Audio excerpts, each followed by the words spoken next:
ராணிப்பேட்டை அருகே பிரிந்து வாழும் மனைவியை கணவனே பெட்ரோல் ஊற்றி கொளுத்தினார். கொளுத்திய கணவனை மனைவி நெருப்புடன் கட்டி பிடித்ததால் இருவரும் மருத்துவமனையில் அனுமதிக்கப்பட்டுள்ளனர். ராணிப்பேட்டை மாவட்டம் காவேரிப்பாக்கம் அடுத்த ஐயம்பேட்டை கிராமத்தை சேர்ந்தவர் சித்ரா. இவர் ஒரு தனியார் நிறுவனத்தில் பணிபுரிந்து வருகிறார். இவருக்கும் பேட்டையைச் சேர்ந்த பாலாஜி என்பவருக்கும் கடந்த 10 வருடங்களுக்கு முன்பு திருமணம் நடைபெற்றுள்ளது.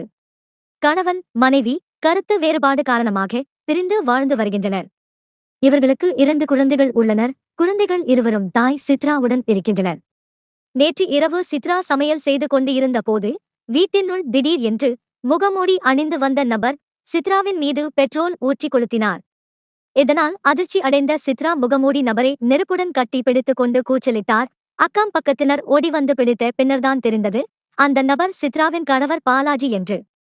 பின்னர் படுகாயம் அடைந்த இருவரையும் மீட்டு பொதுமக்கள் மருத்துவமனைக்கு அனுப்பி வைத்தனர். பிரிந்து வாழ்ந்த கணவனே மனைவியை கொளுத்திய சம்பவம் அந்த பகுதியில் பெரும் பரபரப்பை ஏற்படுத்தியுள்ளது. காவேரிப்பாக்கம் போலீசார் விசாரணை நடத்தி வருகின்றனர்.